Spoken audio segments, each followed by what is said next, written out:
très chers abonnés. Alors aujourd'hui nous allons préparer des bacabana avec des bananes plantain. Voilà. Donc pour commencer nous allons préparer la sauce pinda au fait.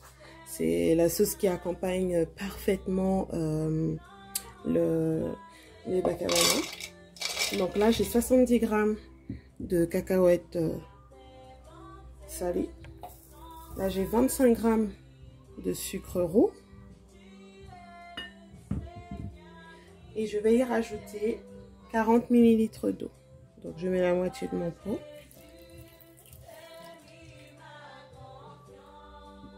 Je vais mettre un peu plus et là je vais faire mixer en fait cette préparation.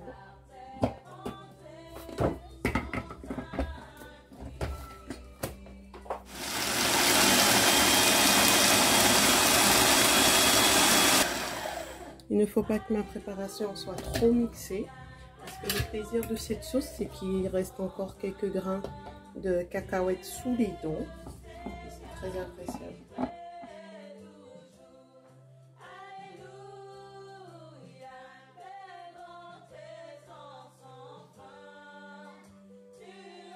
Et dans cette préparation, vous allez rajouter votre cuillère à soupe de sauce de soja.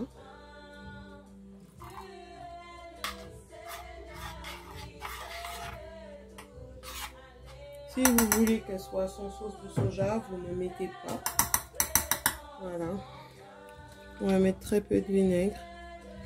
On va apporter un peu d'acidité. Donc une demi-cuillère à soupe à une cuillère à soupe. Là j'en ai mis une demi.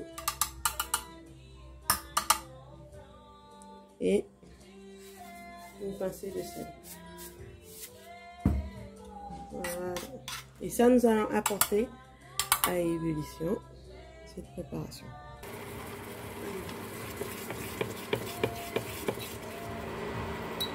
Il reste de l'eau.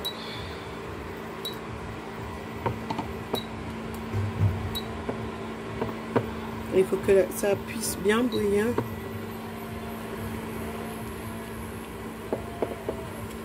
Que la sauce s'épaissit.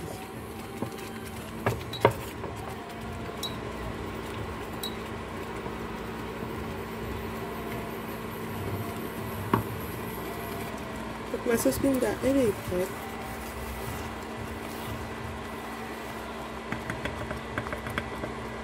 Voilà, nous allons passer au bacabana maintenant. Alors maintenant passons à la préparation des bacabana. Voilà. Et du coup, ça c'est du couac, d'accord, mais que j'ai tamisé, j'ai passé au tamis. Donc du coup, c'est devenu fin. Voilà. Donc c'est pour ça que je dis du couac très fin. Et je vais faire aussi avec de la farine de riz, d'accord, un peu de bicarbonate, une pincée de sel et du lait d'avoine. Pour apporter le côté moelleux. Donc, nous allons renverser le couac. 100 grammes de couac. Pardon. Et là, nous avons 60 grammes de farine de riz. Voilà. Nous allons mettre une petite pincée de bicarbonate.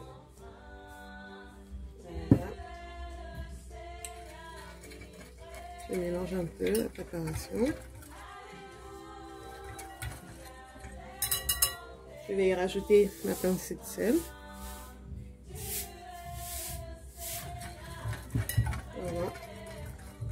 Et y verser mon lait d'avoine. Je mélange de manière à ce que ça soit pas avec des grumeaux.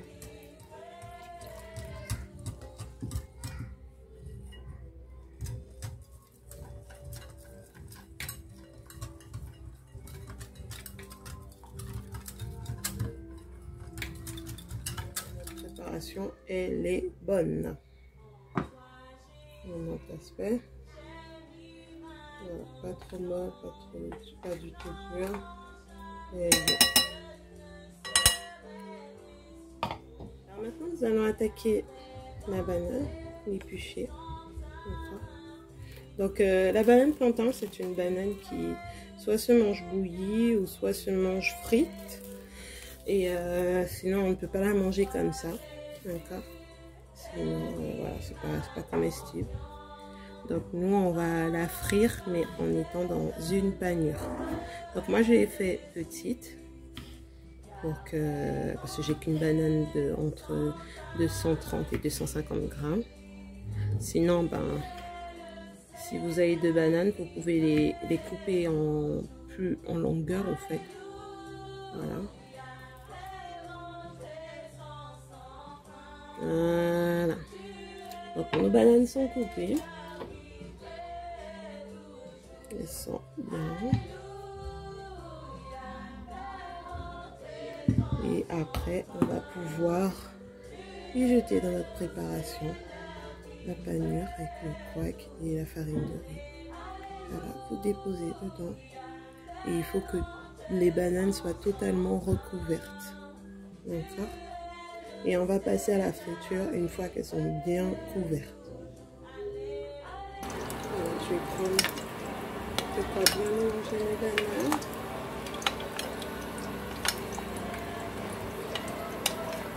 Je récupère après une fourchette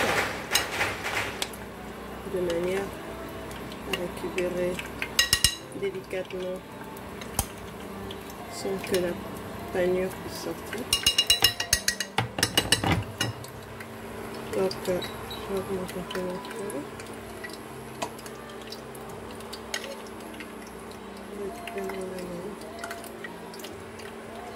Bien recouverte. Je la plonge dans mon huile. Il faut que la banane elle soit bien, en fait elle puisse bien baigner dans l'huile. Il ne faut pas qu'il n'y ait pas d'huile tout autour.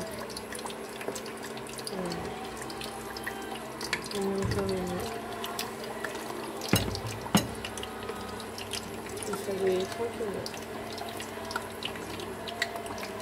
Surtout, vous prenez une autre fourchette différente de celle que vous avez utilisée pour mettre dans l'huile. Vous aurez une fourchette pour la friture, une fourchette pour la panure pour mettre. Voilà. En laissant tranquillement les bananes frire à l'intérieur.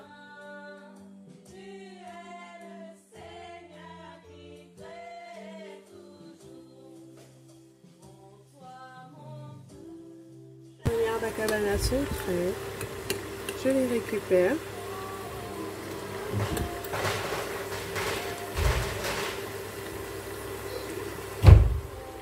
Vous pouvez prendre une passoire pour frites. Et voilà, c'est mes premières bacabana.